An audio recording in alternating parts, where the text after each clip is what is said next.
दोस्तों नमस्कार। आपके अपने प्रिय channel life high study IAS में आप सबका स्वागत है। दोस्तों आज हम लोग राजा महेंद्र प्रताप सिंह विश्वविद्यालय अलीगढ़ के बीएड थर्ड सेमेस्टर एग्जाम 2025 का पेपर 304 अर्थात लिंग विद्यालय एवं समाज यानी जेंडर स्कूल एंड सोसाइटी का फुल प्रैक्टिस सेट 10 हल करेंगे।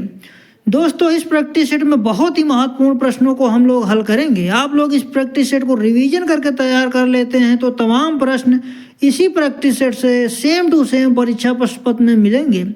दोस्तों प्रश्नों पर आने से पहले एक रिक्वेस्ट है, चैनल को अभी सब्सक्राइब नहीं किए हैं तो प्लीज़ चैनल को सब्सक्राइब जरूर करें और वीडियो को अपने मित्रों तक शेयर करें ताकि ज़्यादा से ज़्यादा छात्राओं को लाभ मिल सके। साथ ही वीडियो को लाइक कमेंट करके अपनी प्रतिक्रिया जरूर दें। पहला प्रश्न है, संस्कृति को प्राप्त करने की सामान्य प्रक्रिया किसके अनुसार है? ऑप्शन ए सामाजिकरण, ऑप्शन बी संस्कृत संक्रमण, ऑप्शन सी पितृसत्ता, ऑप्शन डी इनमें से कोई नहीं। इसका सही जवाब हो जाएगा ऑप्शन ए सामाजिकरण। अगला प्रश्न है, नोट है दोस्तों इसमें, टकसाली का अर्थ किसी विशेष प्रकार के व्यक्ति या चीज के बारे में एक निश्चित विचार जो अक्सर वास्तविकता में सच नहीं होता। नंबर 2, पितृसत्ता समाज की एक ऐसी प्रणाली जिसमें परिवार का मुखिया पुरुष होता है। अगला प्रश्न है, लड़का आदमी चाचा फायरमैन दादाजी क्या है? इसका सही जवाब हो जाएगा ऑप्शन बी मर्दाना खिताब। अगला प्रश्न है, सामाजिकरण के दौरान निम्न में कौन सी चीजें सीखी जाती हैं? इसका सही जवाब हो जाएगा ऑप्शन ए संस्कृत के मानदंड, ऑप्शन बी जीवन की भूमिकाएं, ऑप्शन सी आसपास के लोगों की भाषा, ऑप्शन डी उपर्युक्त सभी। इसका सही जवाब हो जाएगा ऑप्शन डी उपर्युक्त सभी। अगला प्रश्न है, मातृसत्तात्मक समाज में क्या होता है? ऑप्शन ए संपत्ति माँ बेटी में हस्तांतरित होती है, ऑप्शन बी सबसे बड़ी महिला परिवार की मुखिया होती है, ऑप्शन सी महिला सारे फैसले लेती है, ऑप्शन डी उपर्युक्त सभी। इसका सही जवाब हो जाएगा ऑप्शन डी उपर्युक्त सभी। अगला प्रश्न है, a vindication of the right of women के लेखक कौन हैं? इसका सही जवाब हो जाएगा option C Mary Wollstonecraft. A vindication of the right of women के लेखक कौन है? Option C Mary वॉलस्टोनक्राफ्ट। अगला प्रश्न है, a vindication of the right of women पुस्तक किस सन में लिखी गई? इसका सही जवाब हो जाएगा ऑप्शन सी 1792। अगला प्रश्न है, खबर लहरिया जो महिलाओं के एक समूह द्वारा संचालित किया जाता है वह उत्तर प्रदेश के कौन से क्षेत्र से प्रारंभ हुआ? इसका सही जवाब हो जाएगा option B Chitrakoot. Note number 1, Khabar लहरिया भारत का एक स्थानीय समाचार पत्र है। इसकी शुरुआत 2002 में हुई। नंबर 2, महिलाओं के एक समूह द्वारा संचालित एक पाक्षिक समाचार पत्र खबर लहरिया उत्तर प्रदेश के चित्रकूट जिले से शुरू किया गया था। अगला प्रश्न है, विनोदिनी दासी भारत के किस रंगमंच की अग्रणी हस्ती थी? इसका सही जवाब हो जाएगा ऑप्शन डी बंगाली रंगमंच। अगला प्रश्न है, भारतीय समाज सुधार आंदोलन किसके प्रयासों के साथ शुरू हुआ? इसका सही जवाब हो जाएगा option A Raja Ram Mohan Roy. Note, Raja Ram Mohan Roy Henry Vivian डिजोरियो, केशव चंद्र सेन, ईश्वर चंद्र विद्यासागर आदि जैसे सुधारकों ने सामाजिक और धार्मिक आंदोलनों को व्यवस्थित रूप से सामाजिक बुराइयों और विचारधाराओं को दूर करने के लिए शुरू किया जो भारतीय संस्कृति और समाज को क्षति पहुंचा रहे थे।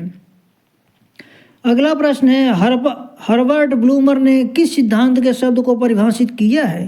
इसका सही जवाब हो जाएगा ऑप्शन ए प्रतीकात्मक अंतःक्रिया सिद्धांत। अगला प्रश्न है, the book of the city of ladies किस सन में प्रकाशित हुई? इसका सही जवाब हो जाएगा option B 1405। Note, the book of the city of ladies Christine de Pisan की गद्य कृति 1405 में लेडी वेरेले डा लिटिसिटे डेम्सम्स के रूप में प्रकाशित हुई। महिलाओं की प्रशंसा में उनकी क्षमताओं और गुणों की रक्षा के रूप में लिखी गई यह कृति उस समय स्त्री द्वेषी पुरुष लेखन के खिलाफ एक महत्वपूर्ण नारीवादी तर्क है। अगला प्रश्न है, भारत में समान मजदूरी अधिनियम दर्शाता है? इसका सही जवाब हो जाएगा ऑप्शन बी पुरुषों और महिलाओं दोनों के लिए समान नौकरी व समान वेतन। अगला प्रश्न है, समाज महिलाओं की शिक्षा से क्या लाभ प्राप्त कर सकता है? इसका सही जवाब हो जाएगा ऑप्शन ए आर्थिक रूप से मजबूत, ऑप्शन बी गरीबी को कम करने में सक्षम, ऑप्शन सी बाल मृत्यु दर को कम करने में सहायक, ऑप्शन डी उपर्युक्त सभी। इसका सही जवाब हो जाएगा ऑप्शन डी उपर्युक्त सभी। अगला प्रश्न है भारत में महिला शिक्षा की शुरुआत किसने की? इसका सही जवाब हो जाएगा ऑप्शन ए सावित्रीबाई फूले। अगला प्रश्न है स्त्री को शिक्षा का अधिकार कब मिला? इसका सही जवाब हो जाएगा ऑप्शन ए सन 2010 में। अगला प्रश्न है शिक्षा के क्षेत्र में शिक्षा के स्तर को सुधारने के लिए कौन सी योजना शुरू की गई? इसका सही जवाब हो जाएगा ऑप्शन ए समग्र शिक्षा अभियान। अगला प्रश्न है महिला शिक्षा के जनक कौन है? इसका सही जवाब हो जाएगा ऑप्शन ए ज्योतिराव फूले। महिला शिक्षा के जनक कौन है? ऑप्शन ए ज्योतिराव फूले। अगला प्रश्न है स्त्री शिक्षा की शुरुआत कब की गई? इसका सही जवाब हो जाएगा ऑप्शन ए सन 1848 में। नोट, सावित्रीबाई फूले ने अपने पति ज्योतिबा फूले के सहयोग से पुणे में बालिकाओं के लिए पहला बालिका विद्यालय 1 जनवरी 1848 को खोला। लड़कियों की शिक्षा के पर उस समय सामाजिक पाबंदी थी। अगला प्रश्न है स्त्री शिक्षा के महान अग्रदूत कौन थे? इसका सही जवाब हो जाएगा ऑप्शन सी महात्मा फूले। अगला प्रश्न है भारत कोकिला के नाम से प्रसिद्ध महिला कौन है? इसका सही जवाब हो जाएगा ऑप्शन बी सरोजिनी नायडू। सरोजिनी नायडू भारतीय राष्ट्रीय कांग्रेस की अध्यक्ष बनने वाली और भारतीय राज्य गवर्नर नियुक्त होने वाली पहली भारतीय महिला थी। नंबर 2 से भारत की कोकिला कहा जाता है। नंबर 3 सरोजिनी नायडू एक विपुल कवयित्री थी जिनकी कविताओं में the golden threshold, the word of time और उनकी एकत्रित कविताएं शामिल थी जिन्हें द सेप्टेड फ्लूट और the feather of the dawn के रूप में प्रकाशित किया गया था। अगला प्रश्न है न्यूनतम मजदूरी अधिनियम 1948 किससे संबंधित है? इसका सही जवाब हो जाएगा ऑप्शन सी न्यूनतम मजदूरी में स्त्री पुरुष में भेदभाव की अनुमति न देने से। अगला प्रश्न है हिंदू विवाह अधिनियम 1955 संबंधित है। इसका सही जवाब हो जाएगा ऑप्शन ए महिलाओं से, ऑप्शन बी पुरुषों से, ऑप्शन सी ए तथा बी दोनों। इसका सही ऑप्शन हो जाएगी सी ए तथा बी दोनों। अगला प्रश्न है the word we have lost किसकी पुस्तक है? इसका सही जवाब हो जाएगा ऑप्शन सी पीटर लेट। The word we have lost किसकी पुस्तक है? ऑप्शन सी पीटर लेट। अगला प्रश्न है महिला एवं बाल विकास द्वारा महिला उद्यमियों को समर्थन देने के लिए प्राप्त किए गए ऑनलाइन मंच का नाम बताइए। इसका सही जवाब हो जाएगा ऑप्शन सी महिला ई हाट। महिला ई हाट कब प्रारंभ हुआ? इसका सही जवाब हो जाएगा ऑप्शन ए सन 2016। 7 मार्च 2016 को केंद्रीय महिला एवं बाल विकास मंत्री मेनका गांधी ने महिला उद्यमियों को बढ़ावा देने के लिए नई दिल्ली में ऑनलाइन प्लेटफॉर्म महिला ई हाट को लॉन्च किया। अगला प्रश्न है स्टेप संबंधित है। इसका सही जवाब हो जाएगा ऑप्शन ए महिलाओं के कौशल विकास से। अगला प्रश्न है इंदिरा गांधी मातृत्व सहयोग योजना कब प्रारंभ हुई थी? इसका सही जवाब हो जाएगा ऑप्शन सी 2010 में। अगला प्रश्न है महिला सशक्तिकरण वर्ष कौन सा है? इसका सही जवाब हो जाएगा ऑप्शन डी 2001। अगला प्रश्न है अंतर्राष्ट्रीय महिला दिवस में कौन सा रंग नहीं है? इसका सही जवाब हो जाएगा ऑप्शन ए लाल। अगला प्रश्न है 2023 में अंतर्राष्ट्रीय महिला दिवस की थीम क्या थी? इसका सही जवाब हो जाएगा option C digital innovation and technology for gender equality. अगला प्रश्न है राष्ट्रीय महिला कोष बल देता है। इसका सही जवाब हो जाएगा ऑप्शन सी सामाजिक आर्थिक विकास पर। अगला प्रश्न है जौहर प्रथा से तात्पर्य है। इसका सही जवाब हो जाएगा ऑप्शन सी स्वयं को अग्निकुंड के हवाले कर देना। नोट, जौहर पुराने समय में भारत में स्त्रियों द्वारा की जाने वाली क्रिया थी। जब युद्ध में हार निश्चित हो जाती थी तो पुरुष मृत्यु प्रयत्न युद्ध हेतु तैयार होकर वीर गति प्राप्त करने निकल जाते थे तथा स्त्रियां जौहर कर लेती थी, अर्थात जौहर कुंड में आग लगाकर खुद भी उसमें कूद जाती थी। अगला प्रश्न है, भारत में महिलाओं के लिए सर्वोच्च नागरिक सम्मान कौन सा है? इसका सही जवाब हो जाएगा ऑप्शन डी, नारी शक्ति पुरस्कार। अगला प्रश्न है, लिंग स्कीमा सिद्धांत को किस सन में प्रस्तुत किया गया? इसका सही जवाब हो जाएगा ऑप्शन ए, 1981 में। जेंडर स्कीमा सिद्धांत एक संज्ञात्मक आधारित सिद्धांत है जिसे 1981 में सैंड्रा बेम द्वारा पेश किया गया। लिंग विकास कैसे होता है यह बताने के लिए एक सूचना प्रसंस्करण दृष्टिकोण का उपयोग लिंग योजना सिद्धांत कहा जाता है। अगला प्रश्न है, वरिष्ठ विश्वविद्यालयों की स्थापना का सुझाव किस आयोग ने दिया था? इसका सही जवाब हो जाएगा ऑप्शन सी, विश्वविद्यालय शिक्षा आयोग 1948-49। अगला प्रश्न है, किस सन में संशोधन करके ऑपरेशन ब्लैक बोर्ड के क्षेत्र को उच्च प्राथमिक विद्यालयों तक विस्तृत कर दिया गया? इसका सही जवाब हो जाएगा ऑप्शन बी, 1992 में। अगला प्रश्न है, किस स्तर की शिक्षा को शिक्षा रूपी जीव की रीढ़ की हड्डी भी कहा जाता है? इसका सही जवाब हो जाएगा ऑप्शन बी, प्राथमिक शिक्षा को। नोट नंबर 1, प्राथमिक शिक्षा को शिक्षा रूपी जीव की रीढ़ की हड्डी कहा जाता है क्योंकि यह शिक्षा का आधार है। नंबर 2, यह वह स्तर है जहां बच्चों को बुनियादी शिक्षा दी जाती है जिसमें पढ़ना लिखना, गणित, विज्ञान और समाजशास्त्र जैसे विषय शामिल हैं। नंबर 3, प्राथमिक शिक्षा बच्चों को अपने जीवन के लिए आवश्यक कौशल और ज्ञान प्रदान करती है। अगला प्रश्न है, किस संस्था ने 1975 में the curriculum for the 10 year school नामक दस्तावेज तैयार किया था? इसका सही जवाब हो जाएगा ऑप्शन बी, NCERT। अगला प्रश्न है, भारत में 3 प्रकार के माध्यमिक विद्यालय कौन कौन से हैं? इसका सही जवाब हो जाएगा ऑप्शन डी, राजकीय, स्थानीय परिषदों द्वारा संचालित विद्यालय, व्यक्तिगत संचालित विद्यालय संस्थाओं द्वारा।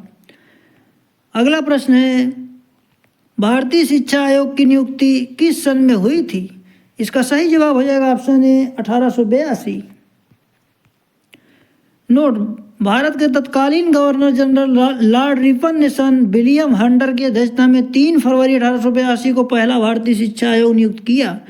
अगला प्रश्न है, भारतीय शिक्षा आयोग के अध्यक्ष कौन थे? इसका सही जवाब हो जाएगा ऑप्शन ए, सर विलियम हंटर।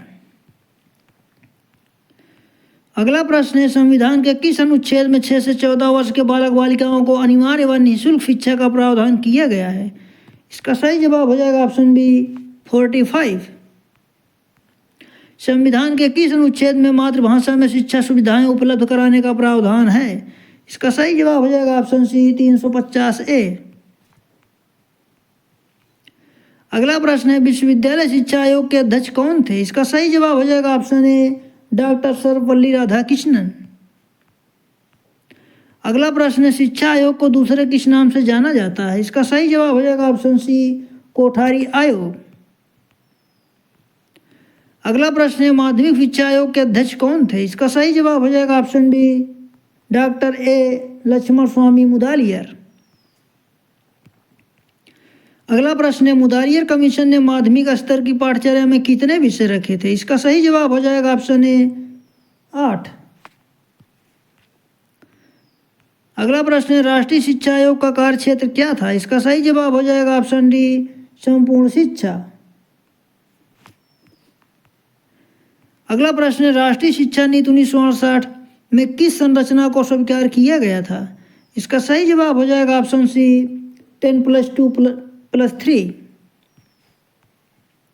भारत की नई राष्ट्रीय शिक्षा नीति 2020 के अनुसार भारत में 10+2 स्कूली शिक्षा प्रणाली को एक नई 5+3+3+4 प्रणाली द्वारा प्रस्तावित किया जाएगा। अगला प्रश्न है, राष्ट्रीय शिक्षा नीति 1986 में प्राथमिक शिक्षा को कब तक सर्वसुलभ बनाने की घोषणा की गई थी? इसका सही जवाब हो जाएगा ऑप्शन ए, 1990 तक। दोस्तों, अगला प्रश्न देखने से पहले एक रिक्वेस्ट है, चैनल को अभी सब्सक्राइब नहीं किए हैं तो प्लीज़ चैनल को सब्सक्राइब जरूर कर लें। दोस्तों, चैनल को सब्सक्राइब करने में कोई खर्च नहीं लगता लेकिन हमारा मोटिवेशन जरूर होता है, इसलिए प्लीज़ चैनल को सब्सक्राइब जरूर करें। अगला प्रश्न है, प्रारंभ में ब्लैक बोर्ड योजना किस स्तर के विद्यालयों के सुधार हेतु बनाई गई थी? इसका सही जवाब हो जाएगा ऑप्शन ए, प्राथमिक। अगला प्रश्न है, प्राथमिक नवोदय विद्यालयों में ग्रामीण क्षेत्र के बच्चों के लिए कितने प्रतिशत आरक्षण है? इसका सही जवाब हो जाएगा ऑप्शन सी, 75%। अगला प्रश्न है, राष्ट्रीय शिक्षा नीति को कुल कितने खंडों तथा कितने बिंदुओं में लिपिबद्ध किया गया था? इसका सही जवाब हो जाएगा ऑप्शन सी 12 और 157। अगला प्रश्न है, ब्लैक बोर्ड योजना को उच्च प्राथमिक स्तर पर कब लागू किया गया था? इसका सही जवाब हो जाएगा ऑप्शन सी 1992 में। अगला प्रश्न है, निम्नलिखित में से राष्ट्रीय शिक्षा नीति 1986 का खंड नहीं है। इसका सही जवाब हो जाएगा ऑप्शन डी शिक्षा में भ्रष्टाचार। अगला प्रश्न है, स्कूल चलो अभियान किस स्तर की शिक्षा के लिए चलाया गया है? इसका सही जवाब हो जाएगा ऑप्शन सी प्राथमिक। अगला प्रश्न है, नवोदय विद्यालय में किस स्तर की पढ़ाई की व्यवस्था है? इसका सही जवाब हो जाएगा ऑप्शन ए कक्षा 6 से 12 तक।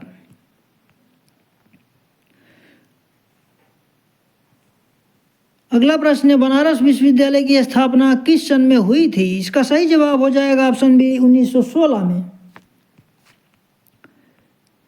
नोट, 1916 में महामना पंडित मदन मोहन मालवीय जी द्वारा स्थापित बनारस हिंदू विश्वविद्यालय देश का सबसे प्रतिष्ठित केंद्रीय विद्यालयों में से एक है।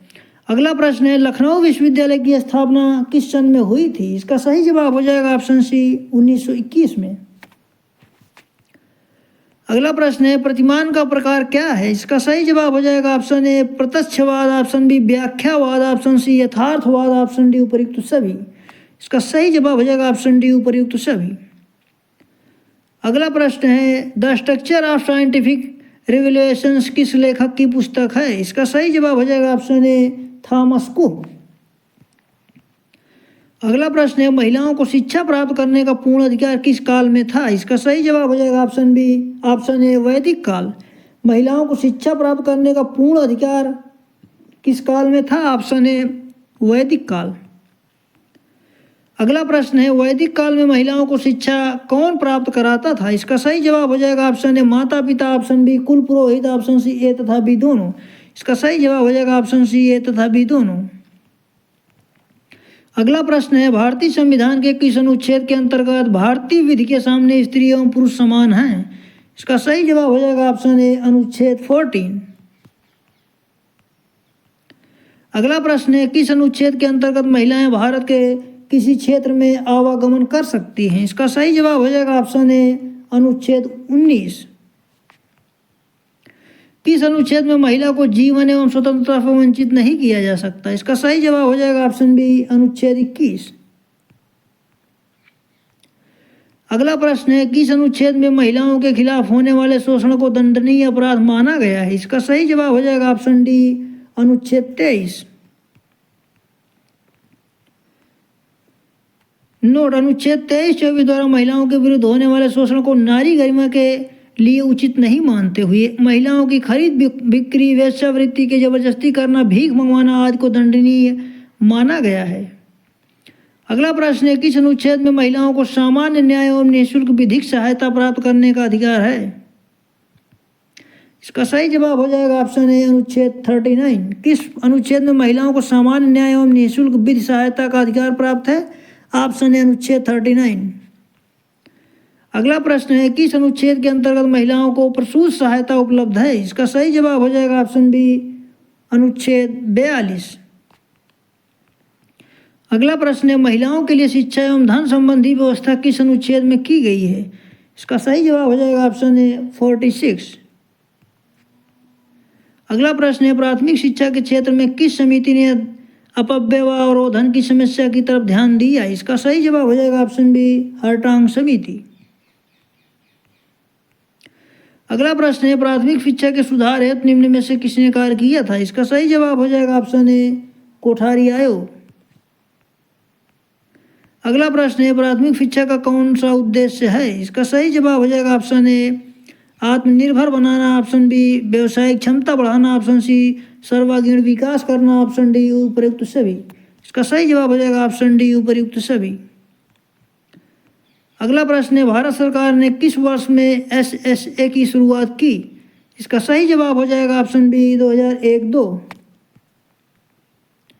नोट, भारतीय संविधान के 86वें संविधान संशोधन अधिनियम ने 6 से 14 वर्ष आयु के बच्चों के लिए शिक्षा निःशुल्क और अनिवार्य कर दी। नंबर 2, भारतीय संविधान के अनुच्छेद 21 में 6 से 14 आयु के वर्ग के लिए शिक्षा को मौलिक अधिकार बनाया गया।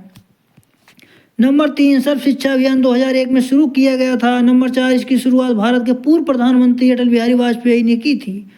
नंबर 5, इसका उद्देश्य 6 से 14 वर्ष आयु के सभी बच्चों को प्रारंभिक शिक्षा प्रदान कराना था। नंबर 6, सर्व शिक्षा अभियान का आदर्श वाक्य सभी के लिए शिक्षा था। नंबर 7, SSA में लड़कियों की शिक्षा और विशेष आवश्यकता वाले बच्चों पर विशेष ध्यान दिया गया है। अगला प्रश्न है, कौन से शैक्षिक असमानता के कारण है? इसका सही जवाब हो जाएगा ऑप्शन ए वर्ग भेद, ऑप्शन बी आर्थिक विषमता, ऑप्शन सी लड़कों और लड़कियों की शिक्षा में असमानता, ऑप्शन डी उपर्युक्त सभी। इसका सही जवाब हो जाएगा ऑप्शन डी उपर्युक्त सभी। अगला प्रश्न है, सोशियोलॉजी थीम्स एंड पर्सपेक्टिव पुस्तक के लेखक कौन है? इसका सही जवाब हो जाएगा ऑप्शन सी M हरलम्बास। अगला प्रश्न है, introduction to sociology and social problem नामक पुस्तक के लेखक हैं? इसका सही जवाब हो जाएगा ऑप्शन डी जेनसन। अगला प्रश्न है, sociology the study of human relations पुस्तक किस विद्वान ने लिखी है? इसका सही जवाब हो जाएगा option A M Rose. Contemporary sociological theories पुस्तक के रचयिता हैं? इसका सही जवाब हो जाएगा ऑप्शन सी सोरोकिन। अगला प्रश्न है, स्त्री शिक्षा के बाधक तत्व कौन से हैं? इसका सही जवाब हो जाएगा ऑप्शन ए समाज का संकुचित दृष्टिकोण, ऑप्शन बी शिक्षा की अपर्याप्त व्यवस्था, ऑप्शन सी भारतीय परंपरा, ऑप्शन डी उपर्युक्त सभी। इसका सही जवाब हो जाएगा ऑप्शन डी उपर्युक्त सभी। अगला प्रश्न है, प्रधानमंत्री उज्ज्वला योजना कब प्रारंभ की गई? इसका सही जवाब हो जाएगा ऑप्शन ए 1 मई 2016। दोस्तों, इस प्रैक्टिस सेट में इतना ही। मिलते हैं अगले प्रैक्टिस सेट में, तब तक के लिए नमस्कार।